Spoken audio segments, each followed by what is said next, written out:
Akhir-akhir ini terjadi satu fenomena menakutkan di negara kita, bunuh diri. Sekitar 3 bulan lalu, satu keluarga yang terdiri atas 4 orang mengakhiri hidupnya dengan melompat dari lantai 21 gedung apartemen dan jatuh di depan lobi apartemen Teluk Intan di Penjaringan, Jakarta Utara. Selain kejadian itu, peristiwa yang kurang lebih sama juga terjadi di Malang, Jawa Timur.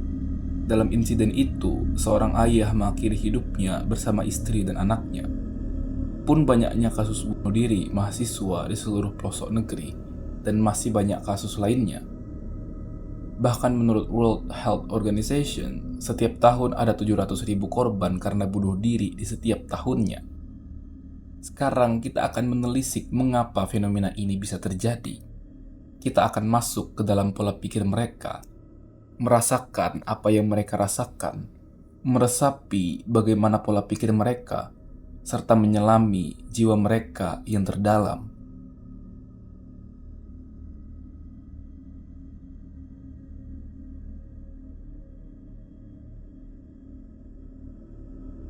Mengapa bunuh diri bisa terjadi?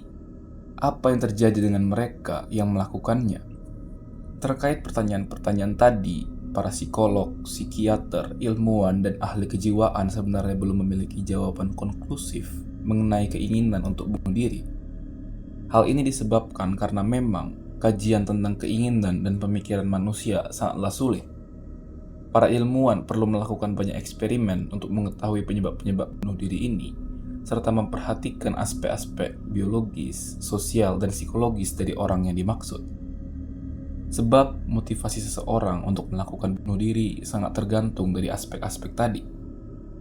Namun, jawaban yang paling masuk akal adalah pemikiran mereka bahwa hidup itu tidak berarti.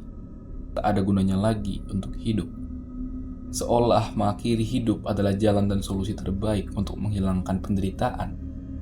Pertanyaan, untuk apa dan untuk siapa aku hidup, adalah pertanyaan umum yang diajukan oleh mereka. Namun, mengapa pemikiran mereka bisa seperti itu? Apa yang mereka rasakan sebenarnya?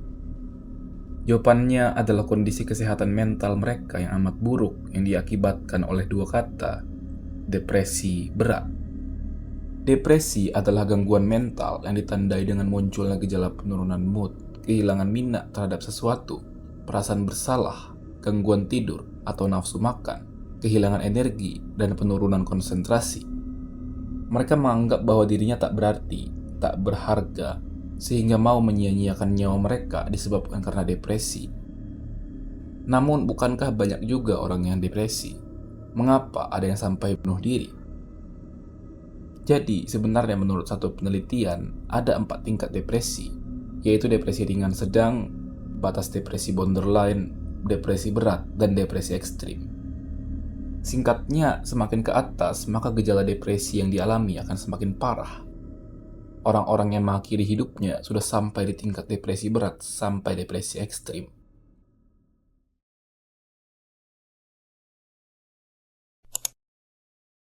Depresi berat sampai ekstrim ini disebabkan oleh banyak hal. Yang pertama, trauma masa kecil.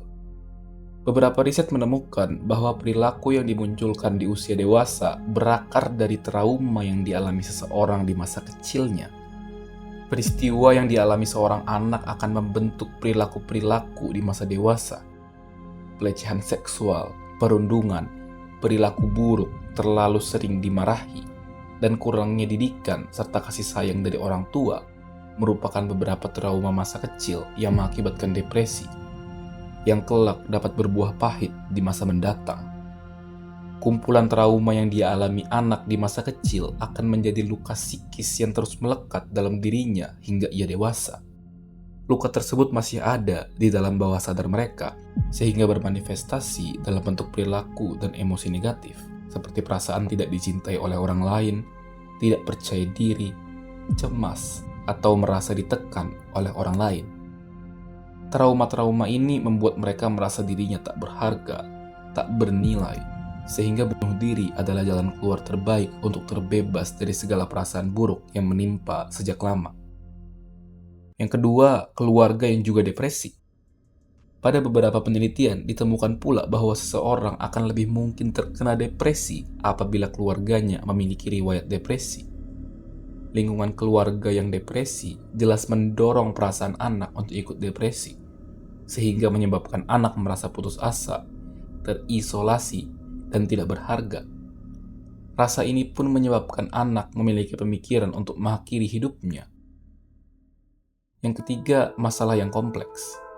Selain itu, ada beberapa faktor yang menyebabkan seseorang mengalami depresi, seperti gagal di dunia sekolah atau perkuliahan, perasaan bersalah karena dipenjara, masalah finansial, berakhirnya hubungan pertemanan atau asmara, kehilangan pekerjaan, kehilangan status sosial, dan yang jarang terjadi namun sangat mempengaruhi adalah kehilangan penerimaan dari teman atau kerabat karena orientasi seksual, dan masih banyak lagi. Belum lagi tekanan sosial yang dihadapi oleh orang-orang yang depresi dan penghakiman yang terus dilontarkan pada orang yang dimaksud. Lingkungan sosial yang terus menekan dan menghakimi jelas memperkuat keyakinan seseorang untuk mencabut nyawanya sendiri. Keinginan untuk bunuh diri juga akan semakin meningkat ketika masalah-masalah tadi justru direspon buruk oleh masyarakat.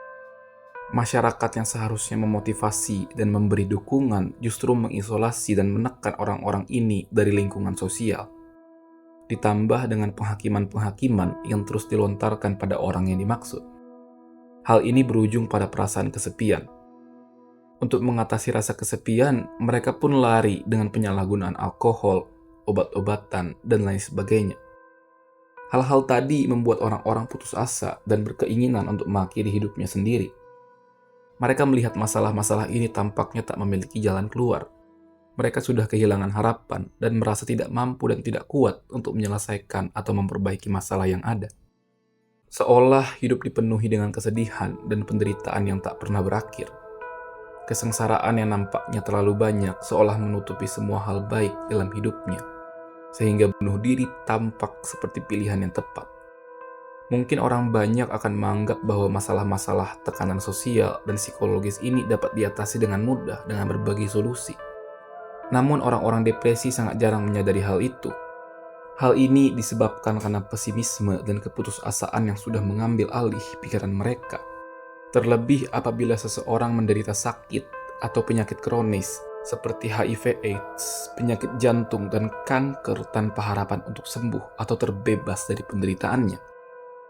Mereka melihat bahwa bunuh diri sepertinya adalah cara untuk kembali mendapat martabat atas hidupnya. Sehingga dalam beberapa kasus, ada yang disebut praktik eutanasia, yaitu pengakhiran hidup secara sengaja untuk menghilangkan penderitaan seseorang karena depresi atau penyakit yang dideritanya. Namun, praktik ini memunculkan pro dan kontra di tengah masyarakat dunia. Di beberapa negara, praktik eutanasia menjadi sesuatu yang legal. Namun, di negara-negara lainnya, praktik ini dilarang karena dikategorikan sebagai pembunuhan. Selain itu, keinginan untuk bunuh diri juga akan semakin memuncak kala seseorang yang menderita sakit kronis atau penyakit merasa menjadi beban bagi orang lain. Mereka mungkin khawatir bahwa mereka akan menciptakan kesulitan bagi orang-orang yang mereka sayangi. Orang-orang ini akan merasa bersalah karena sudah menyulitkan orang lain yang disebabkan penyakitnya. Mereka pun sering berkata, dunia akan lebih baik tanpa saya. Intinya, depresi dapat membuat orang merasakan kepedihan emosional yang tinggi. Orang yang depresi merasakan hilangnya harapan dari hidup mereka, sehingga membuat mereka tidak dapat melihat cara lain untuk mendapatkan kesembuhan selain mengakhiri hidup mereka sendiri. Akan tetapi, hal yang perlu diperhatikan adalah kadangkala orang mencoba bunuh diri bukan karena mereka benar-benar ingin mati, tapi karena mereka tidak tahu cara mendapatkan pertolongan. Upaya bunuh diri ini menjadi cara untuk menunjukkan kepada dunia betapa menderitanya mereka. Namun entah mengapa, masyarakat di sekitar mereka cenderung tidak peduli dan tidak pernah mengindahkan petunjuk-petunjuk itu. Bahkan sebagian masyarakat bukan hanya tidak peduli, tapi juga menjauhi dan mengisolasi mereka. Inilah yang disebut stigma masyarakat.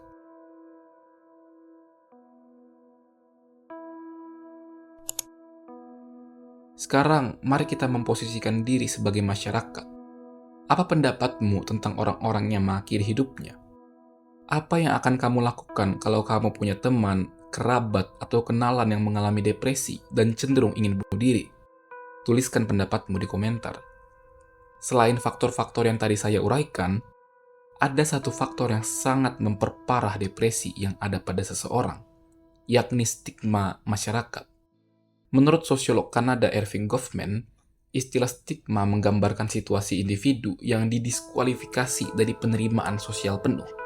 Dengan kata lain, stigma mengacu pada atribut yang memperburuk citra seseorang.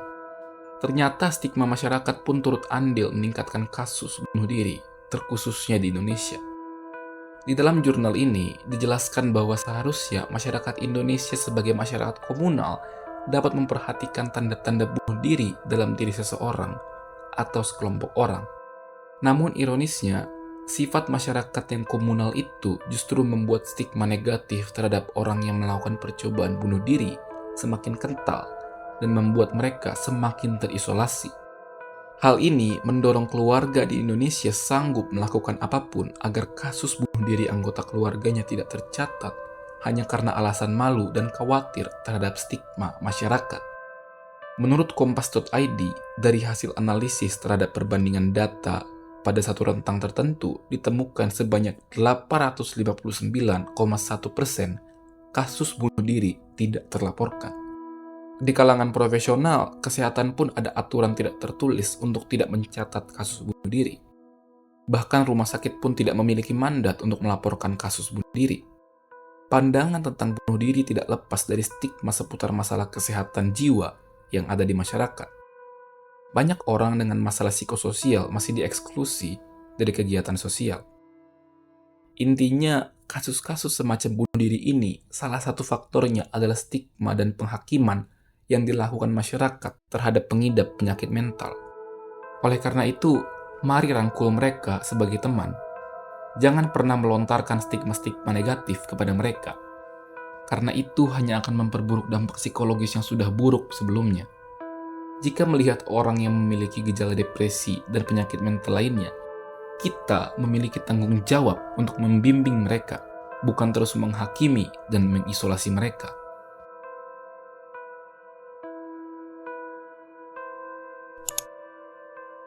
Bunuh diri adalah titik paling parah dari rasa frustasi. Mereka yang bunuh diri merasa bahwa tidak ada gunanya lagi untuk hidup. Mereka putus harapan dan memilih meninggalkan beban yang ada dengan cara yang salah. Keputusan untuk bunuh diri bukanlah keputusan yang tiba-tiba, melainkan ada penyebab-penyebabnya. Mereka yang berkeinginan untuk bunuh diri sering memberi pertanda, catatan, atau teriakan minta tolong kepada orang-orang di sekelilingnya. Namun kitanya saja yang kurang peka dan cenderung cuek dengan itu. Walau bunuh diri adalah masalah personal, tapi alasan seseorang bisa berlaku senekat itu menjadi tanggung jawab sosial. Menjadi tugas semua pihak untuk mencegah orang bunuh diri. Mari mulai dari lingkungan keluarga yang kondusif dan tidak memberi tekanan. Lingkungan masyarakat pun tidak boleh tinggal diam terhadap masalah yang menimpa orang-orang di sekitarnya. Oleh karena itu, kesadaran akan pentingnya kesehatan jiwa dan mental perlu terus dibangun di masyarakat agar kasus depresi dapat ditekan. Masyarakat perlu paham berbagai hal yang memicu masalah kesehatan jiwa dan cara menanggulanginya sehingga kasus bunuh diri dapat semakin menurun. Terakhir, berobat dan berkonsultasilah kepada psikolog atau ahli jiwa ketika tekanan mental dirasa terlalu berat. Jangan takut, jangan malu, agar secepatnya memperoleh solusi dan pertolongan. Jangan takut dan jangan malu dengan stigma masyarakat yang ada. Mari tumbuhkan kepedulian kita di lingkungan keluarga, teman, masyarakat untuk mencegah orang lain mengakhiri hidupnya dengan sia-sia. Terima kasih.